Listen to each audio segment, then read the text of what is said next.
Put 2 potatoes in a chopper and julienne them. Potatoes are ready in no time. If you have a julienne carrots, add a bit of them too. Add about half teaspoon of salt. Add a little pepper too. Mix well. Put about 1 tablespoon of oil. Dip a rice paper in cold water once, shake off the water, and place it in the pan while the heat is off. Put about half of the julienne potatoes on top. If you like cheese, sprinkle some in the middle. Place the rest of the potatoes on top. Dip another rice paper in water and cover the potatoes with it.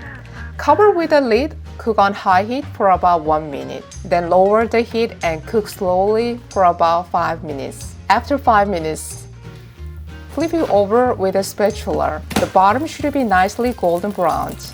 Add about half a tablespoon of oil to make the bottom crisp. Cover again and cook on low heat for about 5 more minutes. After 5 minutes, it smells so good. The cooked potato pancake is ready to be cut into pieces and served. It seems perfect for brunch and snack. Delicious and savory rice paper potato pancake is done.